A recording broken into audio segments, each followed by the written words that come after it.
आ जाता हूँ। हमारे जिस जगह से मैं बिलॉन्ग करता हूँ झारखंड घाटशिला जो है एक ऐसा ज्योग्राफिकल लोकेशन में है, जहाँ पर उड़ीसा भी बहुत नज़दीक है और वेस्ट बंगाल भी बहुत नज़दीक है। थोड़ा-सा आप 15 किलोमीटर टुवर्ड्स नॉर्थ चले जाओ, तो आपको अ, बंगाल मिल जाएगा।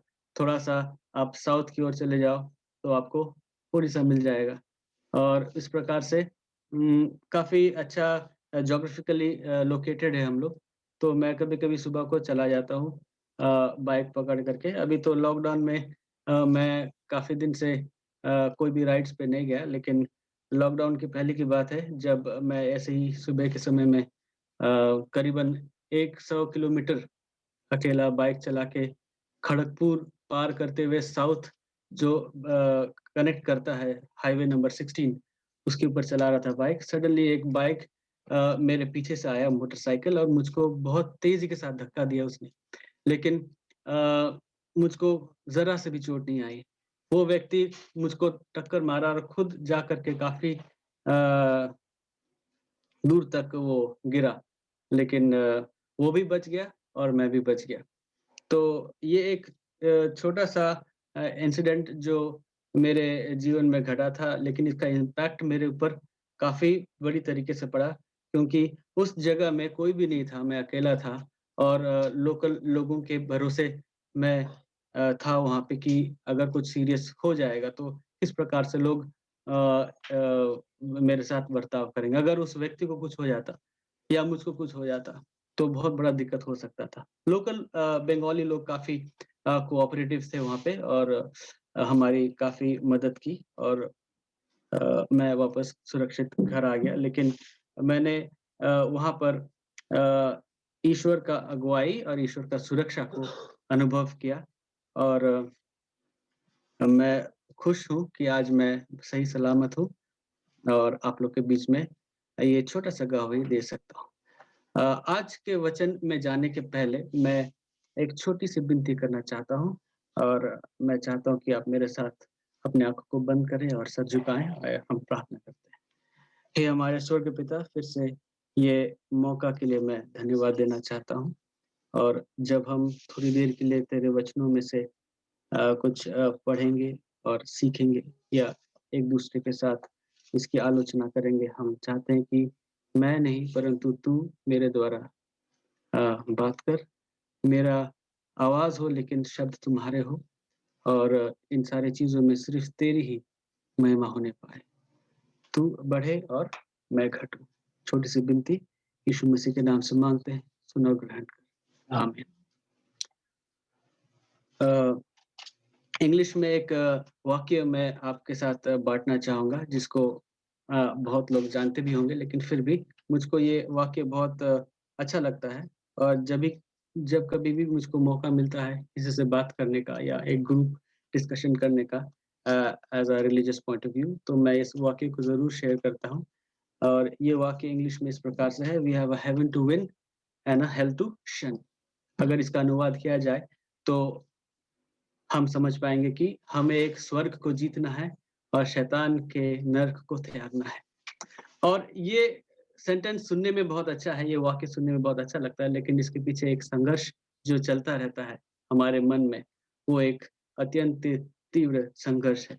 बहुत ही अ खतरनाक लड़ाई हमारे मन में चल रही होती है, क्योंकि एक तरफ ईश्वर है और एक तरफ शैतान है और शैतान बराबर से कोशिश करता है कि हम ईश्वर को छोड़ उसके पीछे चलते जा न सके और अंततः हम क्या हो जाएँ, नाश हो जाएँ। लेकिन ईश्वर का धन्यवाद हो क्योंकि ईश्वर का प्लान अलग प्लान है। हमें स्वर्ग को जीतना है और शैतान को हमारे जीवन में जीतने नहीं देना। ये जो आत्मिक लड़ाई हम लड़ रहे हैं, ये जो आत्मिक लड़ाई हम लोग लड़ रहे हैं, ये लड़ाई में हमें जीत हासिल करनी है। हम लोग बाइबल खोल सकते हैं अगर आपके पास बाइबल है तो।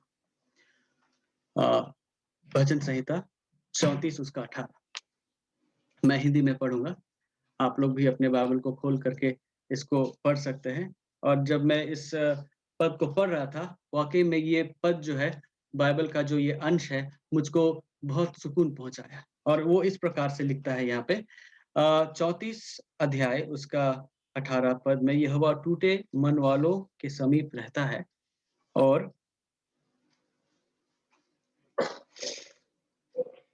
पिसे हुओं का उद्धार करता है। ध्यान देंगे फिर से, यहोवा टूटे मन वालों के समीप रहता है और पिसे हुओं का उद्धार करता है। एक बात तो बहुत साफ है, अगर हम अपने अपने जीवन में झांक के देखें तो हम लोग सब पाप से घिरे हुए हैं, पाप से घिरे हुए हैं और पाप में पड़े हुए हैं। और कभी-कभी हम सोचते हैं कि इस पाप का क्या किया जाए? क्या हम पाप कभी अ, करना बंद कर पाएँगे? या अगर पाप में अगर हम पड़े रहेंगे, क्या ईश्वर हमें कभी माफ़ करेगा?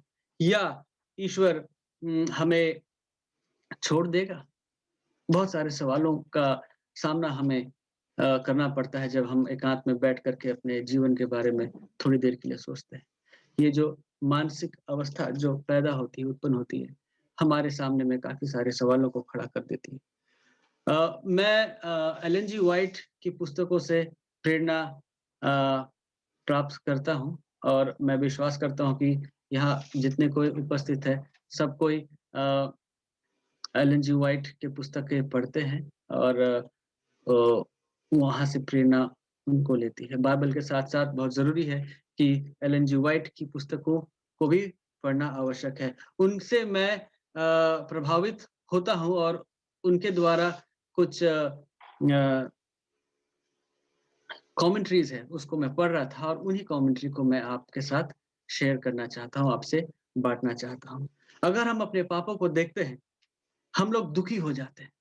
हम लोग सोचते हैं कि हमने गलत किया है। हम सोचते हैं कि हम ईश्वर के पास उस कॉन्फिडेंस के साथ नहीं आ सकते, जिस प्रकार से एक पाप रहित व्यक्ति ईश्वर के पास आ सकता है। सवाल उठता है, तो हम क्या करें? बाइबल में लिखा है, पहला यूहन्ना 1 उसका 9 बहुत ही फेमस और बहुत ही शांति प्रदान करने वाला बाइबल टेक्स्ट है। पहला यूहन्ना 1 उसका 9 में आप लोग सब कोई जानते हैं, लेकिन मैं आप लोग के लिए दोहराना चाहता हूँ। यहाँ पर लिखता है कि अगर यदि हम अपने पापों को मान लें, तो हमारे पापों को क्षमा करने और हमें सब अधर्म से शुद्ध करने में विश्वस्त, योग्य और धर्मी है। कौन है? यीशु मसीह, ईश्वर। अगर हम अपने पापों का प्रायश्चित करते हैं तो।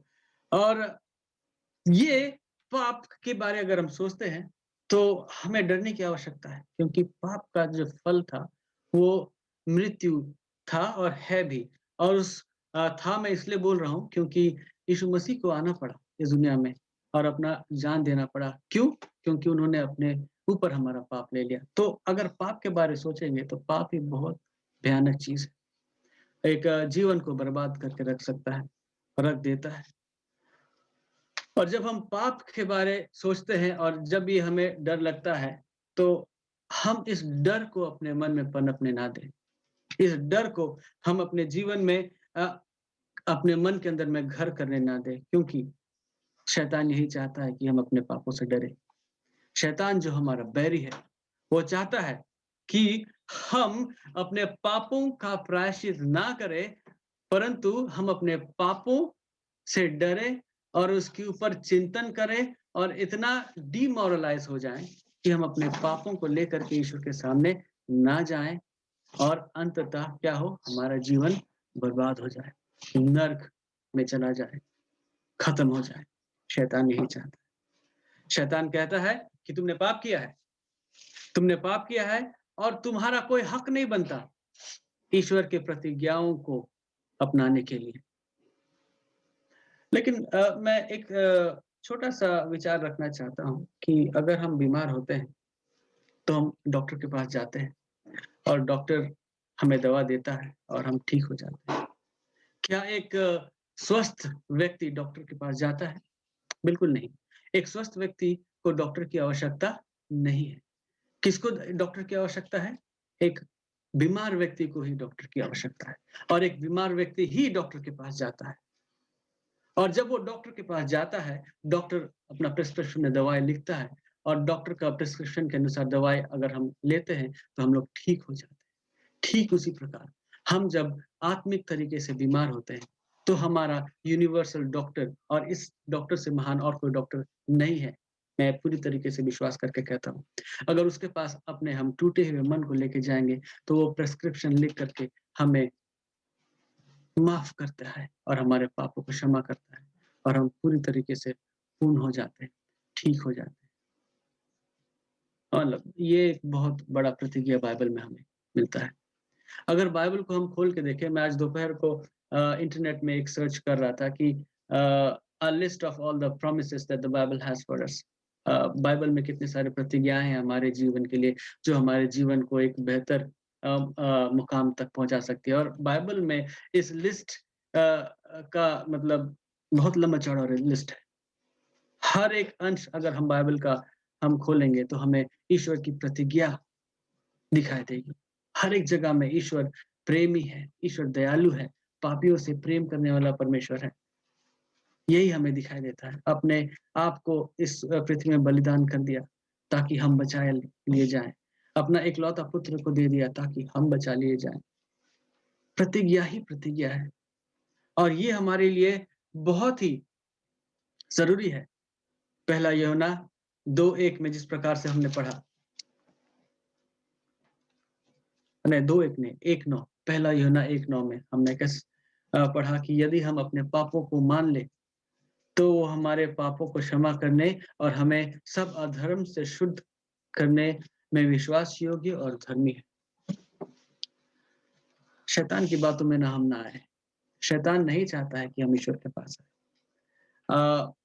दाऊद का उदाहरण मैं लेना चाहता हूँ। दाऊद क्या कहता है? दाऊद भजन संहिता 32 उसका 5 में, अगर हमारे पास बाइबल है तो उसको हम खोल सकते हैं, पढ़ेंगे नहीं लेकिन मैं उसका जिस्ट आपको बताना चाहता हूँ। वो कहता है कि मैं अपने पापों का प्रायश्चित करूँगा, ईश्वर के सामने अपने पापों का प्रायश्चित करूँगा और वो मेरे पापों को माफ़ करेगा। और कोई व्यक्ति या और कोई जीवित प्राणी नहीं है इस पूरे ब्रह्मांड में जो हमारे पापों को क्षमा कर सकता है, सिर्फ Yeshu Masih. Is only Jesus Christ.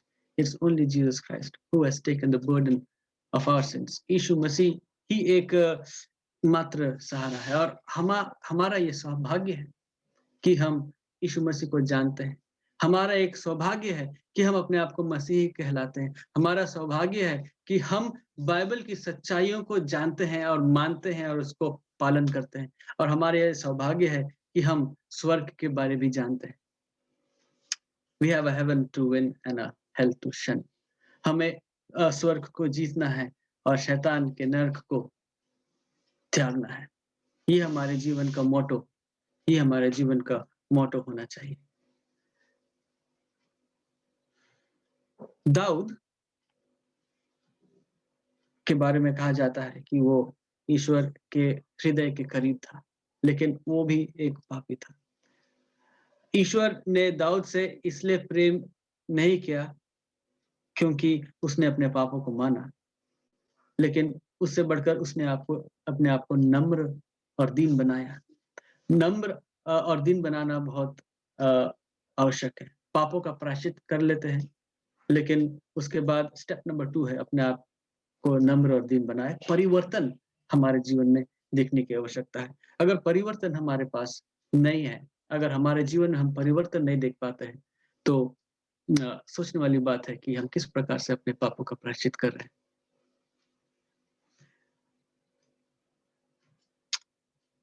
Dawood का उदाहरण मैं और लेना चाहता हूँ कि हम अपने ऊपर विश्वास ना करें। दाऊद अपने आप पर कभी भी विश्वास नहीं किया। अपने ऊपर कभी भी विश्वास नहीं किया। वो नहीं बोला कि मेरे द्वारा मैं बचाया गया हूँ, मेरे टैलेंट या मेरे सामर्थ्य के द्वारा मैं बचाया गया हूँ। नहीं, मैं पढ़ना चाहता हूँ फिर से आपके लिए भजन संहिता 32 उसका 5।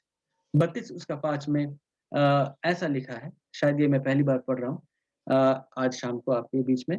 जब मैंने अपने पाप तुझ पर प्रकट किया और अपना अधर्म न छिपाया और कहा, मैं यहोवा के सामने अपने अपराधों को मान लूंगा, तब तूने मेरे अधर्म और पाप को क्षमा कर दिया। एक्नॉलेजमेंट। दाऊद ने अपने पापों को माना और क्या किया? अपने अधर्म को नहीं छुपाया और कहा ईश्वर से कि हे परमेश्वर, मैं अपने पापों को मान लूंगा। तब क्या हुआ? दाऊद कहता है कि तब तूने मेरे अधर्म और पाप को क्षमा कर दिया। हमारे जीवन में भी यही है।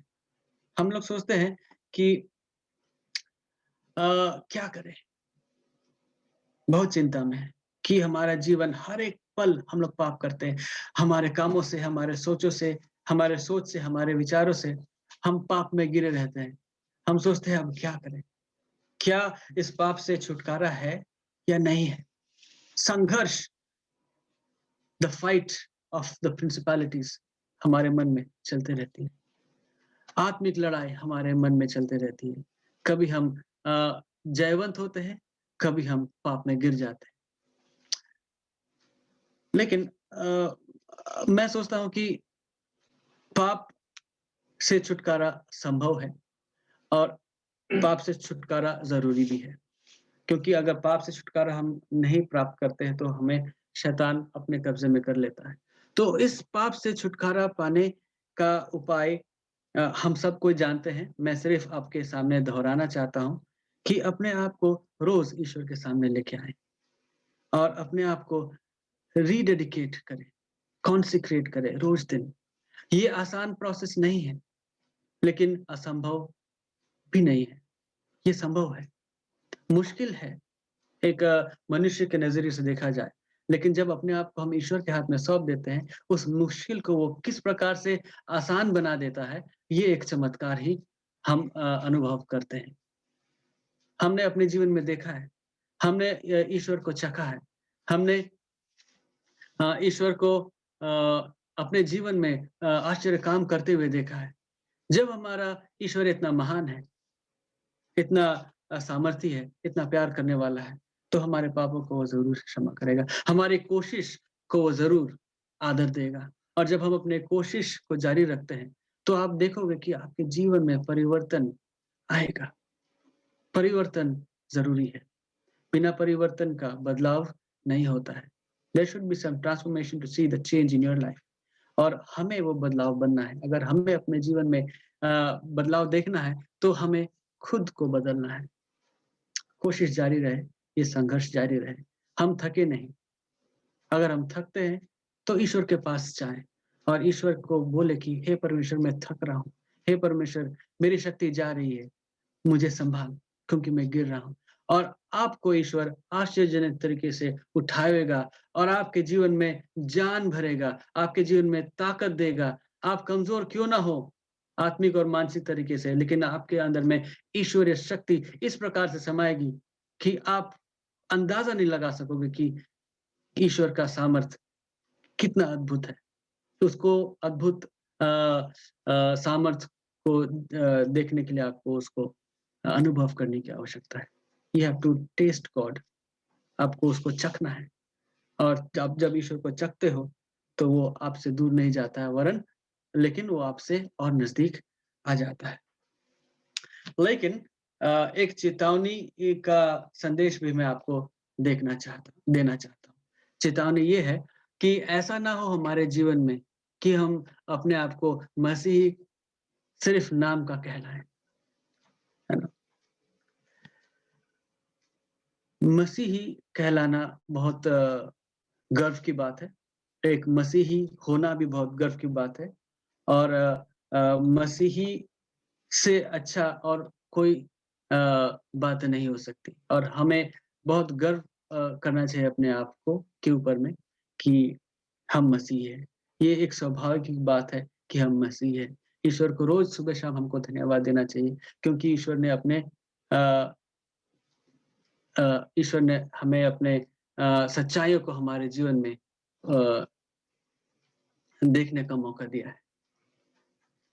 लेकिन कभी-कभी हम ढीला पड़ जाते हैं। अपने आप को हम मसीही तो कहलाते हैं, लेकिन हमारे सोच से और विचार से, हमारे कामों से हम कभी-कभी ईश्वर से दूर चले जाते हैं। ये बहुत खतरे की बात है। अगर हम अपने आँखों को बंद कर लें और सोचें कि हम मसीही हैं और हम अपने जीवन में कोई परिवर्तन नहीं ला रहे हैं, अपने पापों का प्रायश्चित नहीं कर रहे हैं और बस अपने आँखों को बंद कर लिया और बोले रहे हैं कि हम मसीही हैं, सब कुछ ठीक है। बहुत खतरा है, बहुत खतरनाक बात है। अपना मन की आँखों को बंद ना करें, अपने कॉन्शियस को सोने ना दें, अंतरात्मा को सोने ना दें, क्योंकि जब हमारा कॉन्शियस अंतरात्मा सो जाएगा, तो हम लोग सही निर्णय लेने में असमर्थ हो जाएँगे। तो हमारे दिमाग में हम क्या डाल रहे हैं आज, उसको सोचने की आवश्यकता है। क्या हमारे दिमाग में सोशल मीडिया भरा हुआ है? क्या हमारे जीवन में अ, अधर्मी म्यूज़िक संगीत भरा हुआ है? क्या हमारे जीवन में लिटरेचर जो ईश्वर का लिटरेचर नहीं है, वो भरा हुआ है? क्या हमारे जीवन में कैलकुलेशंस चल रहा है कि किस प्रकार से हम अपने धन को और बढ़ा सकें? अगर इन सारी दुनियादारी चीज़ों में हम उलझे रहेंगे, तो हमारा कॉन्शियस जो है, वो सही प्रकार से काम नहीं कर पाएगा, सही निर्णय नहीं ले पाएगा। हमारा जो फ्रंटल लोब है, जो सामने का भाग, जो हमारे शरीर के लिए जो निर्णय लेता है, मस्तिष्क का जो सामने वाला भाग को इंग्लिश में कहते हैं फ्रंटल लोब, वो सही प्रकार से काम नहीं करेगा, तो हम लोग सही निर्णय नहीं ले पाएँगे। ज़रूरत है हमें कि हमारे आत्मिक बढ़ोतरी के लिए सही निर्णय लिया जाए। सही चीज़ों को करने का अ, चुनाव हमें करना है। साथ ही साथ फिर से मैं अपने टॉपिक पे आना चाहता हूँ कि हमें अपने पापों का भी प्रायश्चित रोज़ करना है। इंग्लिश में एक सेंटेंस मैं बोलना चाहूँगा, इंग्लिश में एक वाक्य मैं बोलना चाहूँगा, जो है the sins which are not repented are not forgiven. जिस पापों का प्रायश्चित हमने नहीं किया है, उस पापों का हमें क्षमा भी नहीं मिला है। तो भूले नहीं हमारे प्रिय भाई और बहनों, आज शाम के समय में जब हमने अपना समय को इस उपासना के लिए अलग किया है, तो अपने पापों का प्रायश्चित करना हमें नहीं भूलना है। रोज़ हमें सुबह-शाम अपने पापों का प्रायश्चित करना है। रोज़ हमें अपने पापों को ईश्वर के सामने लेके रख देना है और कहना है, ईश्वर, ये पाप हमारे द्वारा संभव नहीं है दूर करना। तू हमारे जीवन में प्रवेश कर और हमारे पापों को तू हटा। और इन सारी चीज़ों में हमें नम्र, दीन, दयालु, प्रेमी बना, ताकि एक परिवर्तन हम अपने जीवन में देख सकें। और एक बहुत ही इम्पोर्टेंट शब्द है जिसको हम कहते हैं सेल्फ डिनायल, मन का त्याग करना। सुनने में काफ़ी कठिन है, लेकिन अगर इसका प्रैक्टिस हम करें, तो ये असंभव नहीं है, संभव है। तो इसका भी प्रैक्टिस करना हम शुरू करें। सब कोई अपने-अपने मन के अंदर में झाँक के देखें, किन-किन असंभव जो हमें लगता है कभी-कभी पाप है, जिससे हमें छुटकारा नहीं मिल पा रहा है, काफ़ी संघर्ष हम कर रहे हैं, लेकिन उससे छुटकारा हमें नहीं मिल रहा है। तो हम प्रैक्टिस करें कि अपने मन की इच्छाओं को, अपने मन की अभिलाषाओं को त्यागें और किसकी इच्छा हमारे जीवन में उपस्थित हो? ईश्वर की इच्छा हमारे जीवन में उपस्थित हो। ईश्वर की इच्छा हमारे जीवन में आए। प्रैक्टिस करने की आवश्यकता है। इसको प्रैक्टिस करें। आसान नहीं है जैसे मैं कह रहा हूँ, लेकिन असंभव भी नहीं है। डेली, रोज़, है ना? Coming to God is not a weekly affair. हफ्ता में एक बार ही ईश्वर के सामने आना, ये हमारा कार्य नहीं है। रोज़ हम ईश्वर के पास आएँ। चलते-फिरते, उठते-बैठते ईश्वर को अपने मन में रखें। यीशु मसीह से विनती करें। सुबह-शाम बाइबल पढ़ें और बीच में कभी भी समय मिला तो प्रार्थना करें। अपने परिवार के साथ विनती प्रार्थना करें। Family worships are very important. बिना फैमिली वर्शिप का हम लोग अपना दिन को शुरू और अंत नहीं कर सकते हैं। एक पारिवारिक तरीके से उपासना करना बहुत ज़रूरी है और साथ ही साथ इस प्रकार से जितनी भी मीटिंग है, वो हमें और बूस्ट करती है कि अपने आप को हम ईश्वर से किस प्रकार से और नज़दीक अपने आप को ला सकें। तो सारी चीज़ों को हमको करना है और अपने आप को स्वर्ग के लिए तैयार करना है। तो स्वर्ग जो है, वो एक आसान तरीके से चलने वाला व्यक्ति के बस की बात नहीं है। एक ईज़ी गोइंग मैन जो ज़्यादा अपने जीवन के ऊपर ध्यान नहीं देता है, जो परमेश्वर की बातों के ऊपर ध्यान नहीं देता है, तो इन सारे लोगों के लिए स्वर्ग बड़ा बहुत कठिन है। हमें अगर हम अपने आप को मसीह कहलाते हैं, तो हमें क्या करना है? हमें सेल्फ डिनायल का प्रैक्टिस करना है, अपने आप को त्यागने का प्रैक्टिस करना है और बहुत ही ध्यानपूर्वक हमें क्या करना है? अपने चाल-चलन के ऊपर में नज़र रखना है और हर एक तरीके से ईश्वर की आशीष को ग्रहण करने के लिए तत्पर रहना है। और जब हम इस प्रकार से अपने जीवन में परिवर्तन स्टेप बाय स्टेप लाने की कोशिश करेंगे, तो हमारा कोशिश को कामयाब ईश्वर खुद अपने आप उसको कामयाब बनाएँगे। क्योंकि हम अपने सामर्थ्य से कुछ नहीं कर सकते। हम अपने सामर्थ्य से बिल्कुल कुछ नहीं कर सकते। हम बिल्कुल ही मैले, चिथड़े, कुचैले चिथड़ों के समान हैं। लेकिन हमें ईश्वर उठाता है और अपने समान बनाता है। क्या ही अ अ, क्या ही आनंदमय बात है ये। क्या ही धन्य बात है ये। ये ईश्वर का प्रतिज्ञा है। मैं आपको इफिसी नहीं गलतियों की पुस्तक गलातियों की पुस्तक खोलने की लिए कहूँगा जो हमें बोलती है कि आत्मा के फल क्या है? हम सब कोई जानते हैं आत्मा के फल। यस गलाती की पुस्तक उसका 6 अध्याय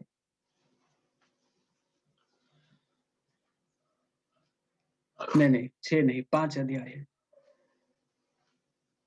यस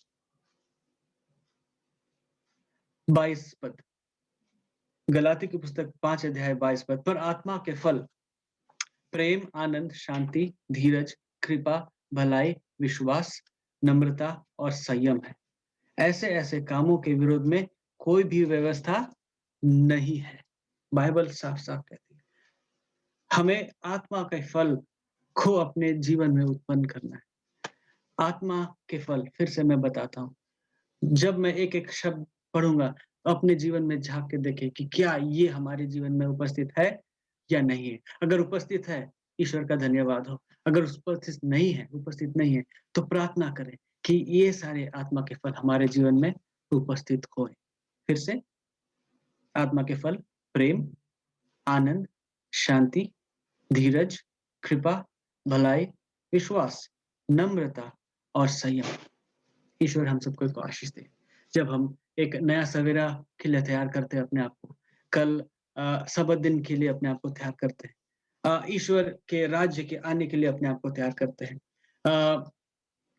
भविष्यवाणियों को पूरा होते हुए हम लोग जब देखते हैं, अपने चारों ओर भविष्यवाणियों को पूरा होते हुए हम देख पाते हैं, महामारी को हम देख पा रहे हैं। हम लोग देख पा रहे हैं राजनीति, हम लोग देख पा रहे हैं बीमारी, हम लोग देख पा रहे हैं मृत्यु, हम लोग देख पा रहे हैं लड़ाई, हम लोग देख पा रहे हैं 2 राज्यों के बीच में अनबन, हम देख पा रहे हैं बहुत सारी चीज़ जो हमें ये संकेत दे रही है कि अंत का दिन वाक़ई में बहुत नज़दीक है। हम लोग इन सारी चीज़ों को देख के डरे नहीं, परंतु खुशी हुए क्योंकि इन सारे कुछ चीज़ों का होना मतलब ईश्वर का आना भी जल्द होने वाला है। अगर हम लोग तैयार नहीं हैं, तो डरने की बात है। समय है हमारे पास लेकिन ज़्यादा नहीं। समय का सही उपयोग करें। आत्मा के फल को अपने जीवन में डालने की कोशिश करें और साथ ही साथ अपने पापों का प्रायश्चित करें। और सारे प्रतिज्ञाएँ जो बाइबल में हैं, सबको बाइबल में खोल करके ढूँढ करके निकालें और ईश्वर का धन्यवाद दें क्योंकि परमेश्वर ने हमें स्वर्ग राज जाने के लिए चुना है। हमें चुना है। हम पापी को चुना है और इससे ज़्यादा सौभाग्य और नहीं हो सकता कि एक पापी व्यक्ति स्वर्ग जाए। तो हमें भी अपने आप को थोड़ा-सा बदलने की आवश्यकता है। थोड़ा-सा नहीं, ज़्यादा बदलने की आवश्यकता है। कठिन है, मैं कहता हूँ कठिन है, लेकिन डेली प्रैक्टिस करेंगे हम लोग, तो कठिन आसान हो जाएगा। हमारे बल, हमारे सामर्थ्य के द्वारा नहीं, परंतु ईश्वर के सामर्थ्य और ईश्वर के आशीष के द्वारा। ईश्वर हम सबको को आशीष दे। धन्यवाद और ईश्वर हमें रोज़ अपने आत्मिक संघर्ष में लड़ने के लिए मदद करे। धन्यवाद। बहुत-बहुत धन्यवाद भाई जॉर्ज आपको, आपके संदेश के लिए। बहुत ही अच्छे तरीके से आपने हमें बताया कि हमें आत्मा के फल